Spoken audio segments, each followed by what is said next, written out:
What might a player do to communicate to a human without appearing to them directly? I think we've also talked about this Yeah, throughout. yeah, we did. You can, like I said, you can speak into their spiritual ears, and then they hear it like a thought that's not their own. Another that I didn't mention is you don't have to necessarily.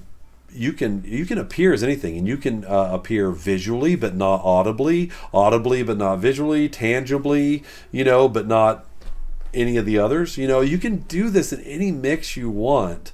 It's really your creativity's your limit. So like I've had, there was one where we were running and the subject was the human in it was Catholic, and the player interpreted that Catholics, especially maybe of older time or whatever, tended to be, the player thought, would be more receptive to a sign, from God or something. And Oh so yeah. he appeared as like a bird, and they had like a sun ray shine down or something like that. Like basically just being like a visually being a sign, to the person or something like that. I mean, you can do those guys. You can do all kinds of things. It's really your creativity that limits you. If you're not being creative in your thinking, then that's what's going to limit you, not the rules as often as it is. The rules will, if you're really creative, or once you're used to the game and now you're like, oh yeah, here's all the things we could do. But especially for newer players, it's more the creativity that limits them than the game. Yeah, well, and also once again, we got to keep within mission parameters. Yeah, You know, exactly. Yep. Yeah. like, that's the biggest thing. And that's what I Um, meant when I was saying game. I meant also mission parameters. Yeah. yeah, for sure. Are some concerns too epic or too mundane for angels? What kind of balance is there in this regard? Okay. Great question. So this one is really no. However, I like to scale it based on how advanced the characters are. I mean, I don't. I just say this to newer hosts. Like, people are one thing that's very common, and I get it. They're so excited. Whoops, they're so excited to host, to say, "Oh yeah," and I'm going to take all my favorite epic Bible stories and I'm going to make a mission over them, and then the characters are going to get to take part in Noah's Ark and all these things, and I'm like, that's cool, and you can do it. Just, you may want to be creative, or you may want to hang on to that until they're a little stronger, because here's the thing: is you come out and you're parting the Red Sea, and you're fighting, you're holding off, not directly fighting, but you're dealing with the Egypt pursuing the Israelites, crossing the Red, or whatever, the Red Sea. You're going to you're going to, like, basically, where do you go from there? And you just have these characters that are straight out of the gate, and they're little. And first of all, it just doesn't make sense in the world for them to be the ones assigned to carry this epic thing, because your power doesn't match the power of the evil spirits that would be involved.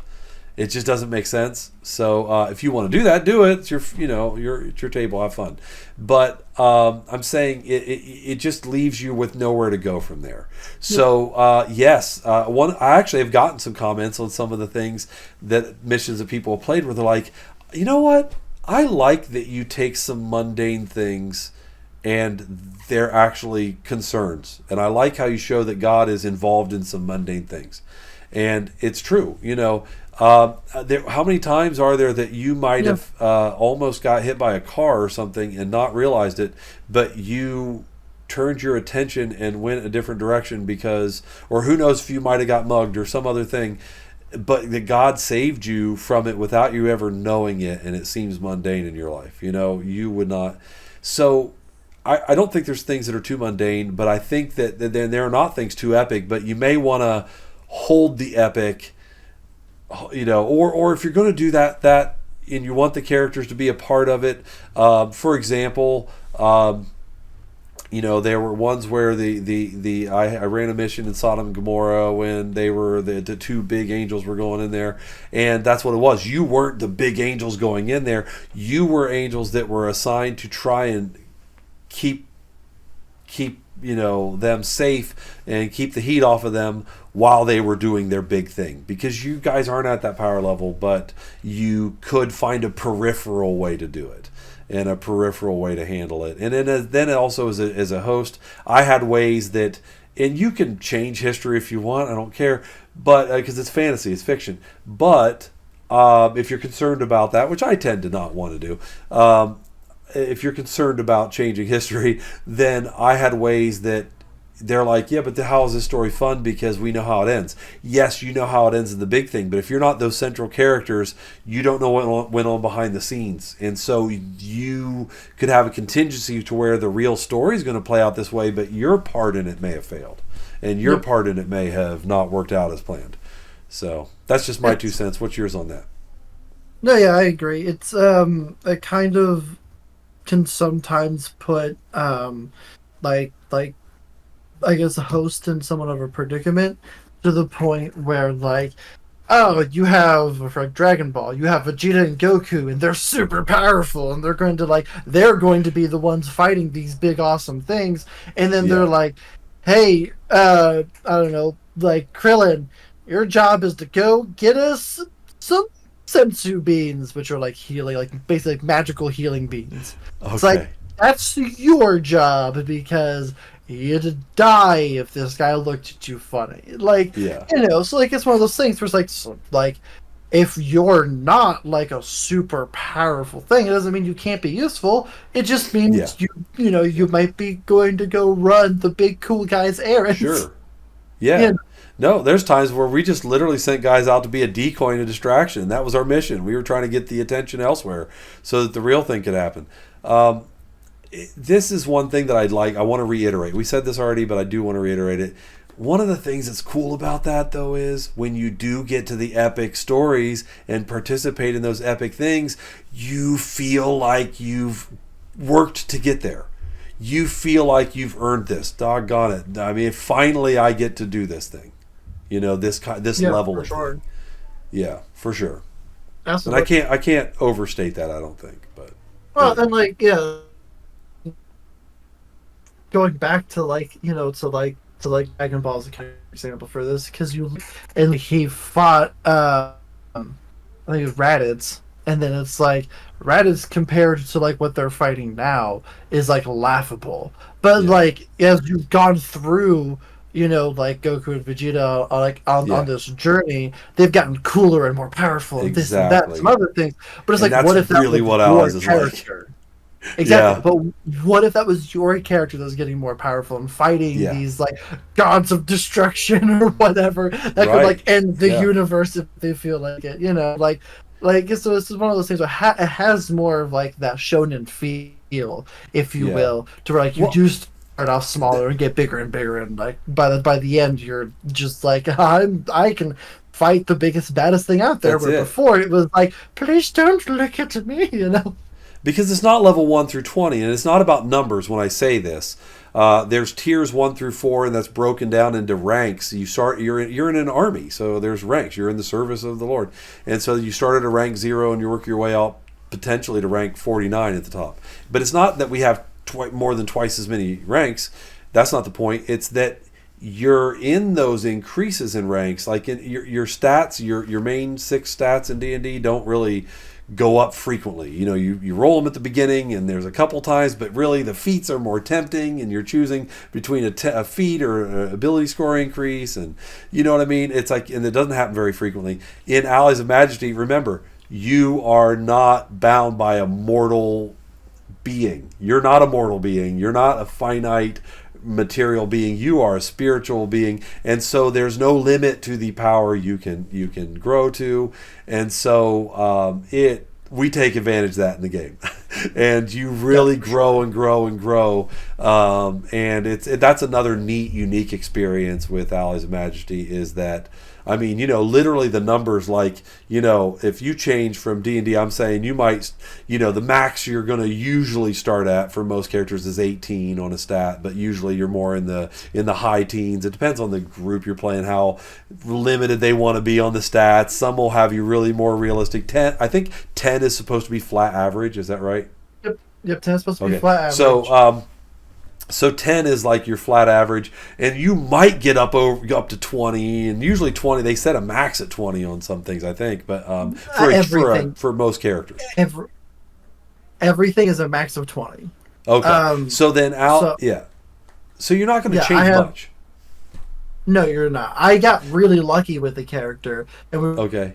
doing you like roll 46 to drop the lowest, and Yeah. like I rolled three sixes, and then my racial trait was +2 to dex, and I'm like, well, guess I have 20 dex right out the bat. That Yeah. doesn't Yeah. feel great. Like as cool as that is, that doesn't feel particularly great. Like I have a different character that has like Right. 20 in dex and 20 in wisdom, and that's because I got pretty good rolls, and Yeah. B, I don't have any feats with that character at all. I Yeah. said I like my goal for this character is to make him like stat wise as beefy as possible. You Yeah. know, just to kind of see what that looks like.